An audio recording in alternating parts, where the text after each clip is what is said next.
Friends, Shankar Narayana dairy తగిలిపెట్టేసిన తర్వాత ఇక జాను దగ్గరికి వచ్చిన సింహాద్రి, నువ్వు నన్ను ఏమీ చేయలేవు, ఏం చేయగలవు, నీ ఆ డైరీలో అది ఉంది, ఈ డైరీలో ఇది ఉంది అంటూ తనని రెచ్చగొట్టే విధంగా మాట్లాడతాడు. కానీ అప్పుడు జాను ఏమంటుందంటే, ఊహించని విధంగా స్పందిస్తుంది. ఏమంటుందంటే, ఏం చేయలేవు అంటున్నావు కదా, నేనేం చేస్తానో నీకు చూపిస్తానని చెప్పేసి అక్కడి నుంచి వెళ్ళిపోతే, ఈలోపు ఈ సింహాద్రి శారదకి అంటే జాను వాళ్ళ అమ్మకి ఫోన్ చేసి జాను మీద ఉన్నవి లేనివి అన్ని చెప్తాడు. నన్ను అనరాని మాట్లాడుతోందని అంటాడు. అంతేకాని వీడ చెప్పిన మాటలు మాత్రం ఒక్కటి కూడా చెప్పడు. దాంతో ఈ ఈ పిచ్చి తల్లి పాపం ఈమె ఏంటంటే పిచ్చి గుడ్డి, వాళ్ళ ఆయన ఎలా అయితే గుడ్డిగా సింహాద్రిని నమ్మాడో ఈమె అంతకన్నా రెట్టింపు గుడ్డిగా సింహాద్రిని నమ్ముతుంది అనమాట. ఇప్పుడు కన్న కూతురు అయితే అబద్ధం చెప్పదు కదా. సింహాద్రి ఎవడో థర్డ్ పర్సన్. నిజంగా సింహాద్రి అంత గొప్పవాడైతే వీళ్ళ ఇల్లు తాకట్టు పడినప్పుడు 20 లక్షల రూపాయలు కావాలంటే, అమ్మ నా దగ్గర అట్లీస్ట్ 2 లక్షలు లక్షో ఎంతో ఒకటి ఉంది, నీకు ఇస్తాను అనేనా అనాలి కదా. అస్సలు ఏమీ మాట్లాడాల, ఆర్థికంగా ఒక్క రూపాయి సహాయం చేయట్లా, అన్ని పాపం జానునే చూసుకుంది. ఇక సరే, ఇక ఆ తర్వాత ఏమైందంటే, ఈమె ఉంటుంది కదా సూర్య వాళ్ళ మమ్మీ భువన. అయితే ఈ భువన ఏమంటుందంటే, ఏంట్రా అసలు ఆ అమ్మాయి బిహేవియర్ ఏంటి, చాలా చండాలంగా ఉంది అంటే సూర్య ఏం మాట్లాడు. నిజానికి వాళ్ళ అమ్మకి ఎదురు చెప్పడం సూర్య నైజం కాదు.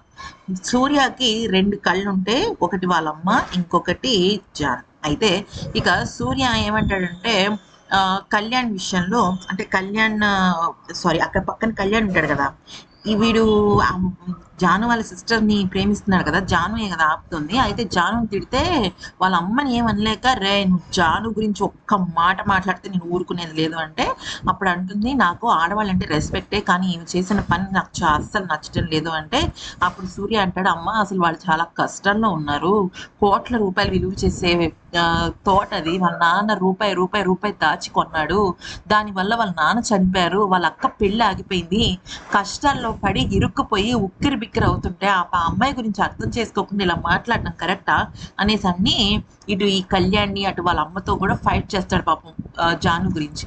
ఈలోపు వీళ్ళ సింహాద్రి వచ్చి, అల్లుడు ఇంకా ఏం మాట్లాడద్దు అని మీరు చెయ్యేస్తే చేయి పక్కకు తీసి, ఏంటి మొన్నటి వరకు సూర్య అని పిలిచి ఇప్పుడు అల్లుడు అంటున్నావేంటి అంటే, అప్పుడు అంటాడు, నా కూతుర్ని నువ్వే కదా పెళ్లి చేసుకునేది తొందరలో, అందుకనే నేను నిన్ను అల్లుడానే పిలుస్తాను అని చెప్పేసి అంటాడు.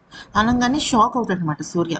అప్పుడు వాళ్ళ అమ్మ అంటుంది, అవును సూర్య, నీకు నిఖితతో పెళ్లి జరగబోతుంది, తను చదువు పూర్తి చేసుకుని ఇక్కడికి తొందరలోనే వస్తుంది, ఆ తర్వాత మంచి ముహూర్తం పెట్టి నేను చేయిచ్చేస్తాను అంటే, అప్పుడు సూర్య అంటాడు, ఏంటమ్మా నా ఇష్టాన్ని నువ్వు గమనించవా, అసలు ఇదేం పద్ధతమ్మా అది ఇది అని చెప్పేసి వాళ్ళ అమ్మని అడుగుతాడు. అడిగితే, నువ్వు ఇంకా మాట్లాడడానికి వీల్లేదు, నీ పెళ్ళి నీ మామ కూతురుతోనే జరుగుతుంది అని చెప్పేసి చాలా గట్టిగా భీష్మించి కూర్చుంటుంది. ఇంకా సూర్యకి పాపం మాట్లాడడానికి ఏమీ ఉండదు.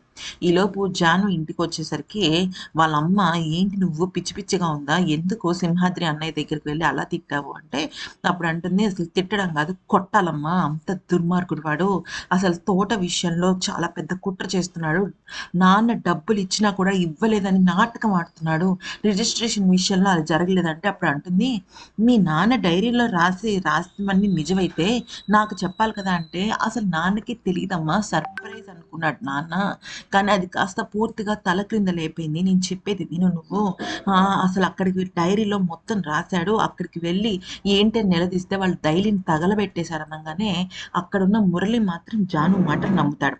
కానీ మిగతా పెద్దవాళ్ళు ఎవరు నమ్మరు, ఎందుకంటే శంకర్ నారాయణకే హార్ట్ స్ట్రోక్ వచ్చింది ఆ సింహాద్రి గురించి. 30-40 ఏళ్ల ఫ్రెండ్షిప్ కదా వీళ్ళకి, తొందరగా నమ్మరు వాళ్ళు. అయితే జాను ఎంత చెప్పాలని ప్రయత్నించినా కూడా శారద షాక్ అవ్వటమే కానీ జాను మాటలు వినకుండా పెడచెవిన పెట్టేస్తుంది. కాకపోతే అక్కడున్న మురళి మాత్రం ఖచ్చితంగా అడుగుతాడు, ఆ డైరీ తగలబడిపోయింది, ఇక ఇప్పుడు ఆధారం ఎలా జాను అంటే, లేదు లేదు, బ్యాంక్ ట్రాన్సాక్షన్స్ ఇంకా చాలానే ఉంటాయి, నువ్వేం కంగారు పడక్కర్లేదు అంటూ చెప్తుంది. ఈలోపు నిజం ఎలాగైనా తెలుసుకోవాలని చెప్పేసి సూర్య జాను ఇద్దరూ కలిసి ఆ తోటకి ఉన్న తోటమాలి ఉంటాడు కదా, అతని దగ్గరికి వెళ్ళి ఏం జరిగిందో చెప్పండి అని అడిగితే, చెప్తే సింహాద్రి నన్ను చంపేస్తాడమ్మా అనేసి అంటాడు.